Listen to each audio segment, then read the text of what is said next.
Hello, अस्सलाम वालेकुम, नमस्कार, सत श्री अकाल। मैं राहत कुरैशी स्वागत करता हूं आप सबका आपके अपने चैनल सलाम इंडिया में। पिछले एपिसोड में हमने आपसे बात की थी सलमान खान के कैरियर के बारे में। इस एपिसोड में हम बात करेंगे आपसे सलमान के पिताजी सलीम खान के बारे में। सलीम खान के बारे में जो मुझे नॉलेज है या जो मैंने यूट्यूब पर सर्च करके या उनकी बायोग्राफी देख करके जो मैंने जानकारी हासिल की है वो इस तरह से है कि सलीम खान इंदौर के रहने वाले हैं। उनके जो पापा हैं वो ब्रिटिश काल में पुलिस डिपार्टमेंट में काम करते थे और सलीम खान का जन्म 1933 में हुआ था। ये इंदौर में ही रहने वाले थे, इंदौर के, वहीं पढ़े लिखे और वहीं इनको क्रिकेट का शौक इनके मन में जागा तो ये क्रिकेट खेलने लगे। क्रिकेट खेलते खेलते ये क्रिकेट में बहुत अच्छे प्लेयर बन गए थे। दूर दूर तक इनकी क्रिकेट में पहचान हो गई थी। लेकिन इंदौर में कोई शख्स एक बार फिल्म के शूट करने आए थे। वो डायरेक्टर थे और वो इनसे मिले तो उन्होंने सलीम खान को कहा कि आप फिल्मों में काम क्यों नहीं करते, फिल्मों में आप काम करोगे तो आपको काफ़ी रेस्पॉन्स मिलेगा क्योंकि आप खूबसूरत हो, लंबे चौड़े हो, पढ़े लिखे हो। तो उनकी ये बात सलीम खान के दिमाग में घर कर गई और उन्होंने कहा चलो जी अपन फिल्मों में ट्राई करने के लिए मुंबई चलते हैं। देन उसके बाद उन्होंने इंदौर से मुंबई का रुख किया। जब मुंबई जा कर के उनके पास रोजी रोटी का सवाल आया कि भाई मुंबई रहना है तो खाना पीना रहना ये कैसे क्या होगा, लेकिन उसका भी उन्होंने एक रास्ता निकाल लिया और वो फिल्मों में छोटे मोटे डायलॉग या स्टोरी लिख करके अपना काम करते थे। लेकिन वो फिल्मों में छोटे मोटे रोल भी किया करते थे, उनको उससे खर्चा पानी निकल जाता था। जब काफ़ी फिल्मों में काम करने के बाद भी बात नहीं बनी तो सलीम खान ने दिमाग लगाया कि भाई मुझे कुछ भी करना पड़े लेकिन काम तो मुझे फिल्म लाइन में ही करना है। चाहे मुझे स्क्रिप्ट राइटर का काम करना पड़े, चाहे मुझे उसमें कोई दूसरा डिपार्टमेंट में काम करना पड़े, लेकिन काम मुझे फिल्मों में ही करना है। तो उनकी ये जिद ने उनका थोड़ा सा उन्होंने अपना ट्रेड बदला और वो एक्टिंग छोड़ के स्क्रिप्ट राइटिंग में आ गए। तब उनकी मुलाकात आज के मशहूर लिरिक्स राइटर जावेद अख्तर से हुई और जावेद अख्तर और सलीम खान दोनों ने मिलकर जब अपनी स्क्रिप्ट राइटिंग की शुरुआत की तो उन्होंने समझो कि मुंबई फिल्म लाइन में तहलका मचा दिया।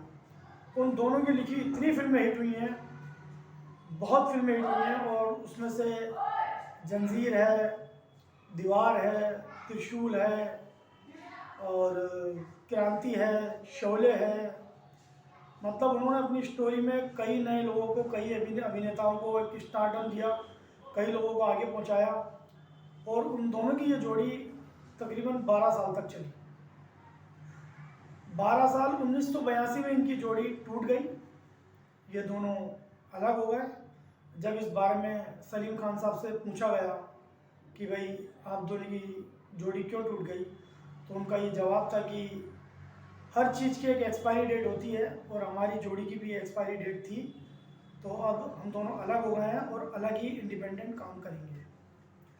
तो लोगों की सोच ये थी कि सलीम साहब शायद अकेले काम नहीं कर पाएंगे और वो इतने बढ़िया सब्जेक्ट नहीं लिख पाएंगे, लेकिन उन्होंने इंडिपेंडेंट एक फिल्म लिखी जिस फिल्म में संजय दत्त, कुमार गौरव, अमृता सिंह, परेश रावल और वो प्रोड्यूसर उसके थे राजेंद्र कुमार, पुराने ज़माने के अभिनेता। उन्होंने वो फिल्म बनाई, फिल्म का नाम था नाम, जो अपने ज़माने की ब्लॉकबस्टर फिल्म साबित हुई। तो ये फिल्म इंडिपेंडेंट सलीम खान साहब ने लिखी और उन्होंने ये साबित कर दिया कि मैं इंडिपेंडेंट भी काम कर सकता हूँ। देन उनके परिवार की बात करें तो उनके परिवार में जब वो स्ट्रगल कर रहे थे तब एक महाराष्ट्रियन लड़की लक्ष्मी से उनका अफेयर हुआ जो बाद में जाके उनकी बीवी बनी और उनका नाम सलमा रख दिया गया। तो सलीम साहब का नाम सलीम खान और माँ का नाम सलमा, सलमान की माँ का नाम, उन दोनों के नाम पे ही सलमान ने अपना नाम सलमान खान रखा। उसी पीरियड में जब ये काफ़ी अच्छी अच्छी फिल्में लिख रहे थे तब उनका अफेयर हेलन नाम की एक मशहूर अभिनेत्री जो कि अपने ज़माने की कैमरा डांसर थी उनसे हो गया। और पहले तो काफ़ी कुछ जैसे फिल्मों में होता है इस तरह से परिवार में नाराज़गियाँ हुई, लेकिन बाद में सबने कबूल कर लिया और इन्होंने हेलन से भी शादी कर ली और उनसे भी निकाह करके ये रहने लगे। तो हेलन से जब शादी की तो उनके कोई संतान नहीं हुई, इसलिए उन्होंने अपूर्वा खान करके एक बच्चे को गोद लिया जो आजकल बड़े लाइमलाइट में आती है अपूर्वा खान। उनके पति को भी सलमान खान ने 1-2 फिल्मों में ब्रेक दिया है। तो ये थी सलीम खान की जीवनी, और सलीम खान का परिवार आज किसी परिचय का मोहताज नहीं है। उनके सभी बेटे फिल्मों में काम करते हैं, अभिनेता भी हैं, प्रोड्यूसर भी हैं, डायरेक्टर भी हैं, और बेटी अतुल अग्निहोत्री से शादी करके वो भी एक अच्छे मुकाम पर है। वो भी अपने भाइयों की प्रोडक्शन हाउस में एसकेएफ में हाथ बढ़ाती है, काम करती है। तो ये तो रही बॉलीवुड की बात। लेकिन आज मैंने सुबह अखबार में पढ़ा कि एक राजनीतिक उथल पुथल हुई है हमारे इंडिया में, कि मैंने पढ़ा कि जो कांग्रेस पार्टी के राष्ट्रीय अध्यक्ष हैं श्री राहुल गांधी जी, उनकी संसद सदस्यता ख़त्म कर दी गई है और उनको 2 साल की सज़ा भी हो गई है। तो ये आज की अपडेट है और बहुत हॉट न्यूज़ है जो पेपर में मैंने पढ़ी। तो ये मैं बस इतना ही कहूँगा कि 2024 में जो चुनाव आ रहे हैं, ये उसकी तैयारियां समझो कि अब सारी पार्टियां एक दूसरे पर आरोप प्रत्यारोप करेंगी और अपने आप को बेस्ट साबित करेंगी। तो 2024 भी अब आ ही रहा है और उसकी तैयारियां चल रही हैं। कि बुज़ुर्गों ने कहा था कि जंग और मोहब्बत में सब जायज़ है, तो राजनीति भी एक जंग है और इसमें जो भी कुछ चल रहा है सब जायज़ है। अब देखना यह है कि आगे होता क्या है। तो इस एपिसोड में आज तक बस इतना ही।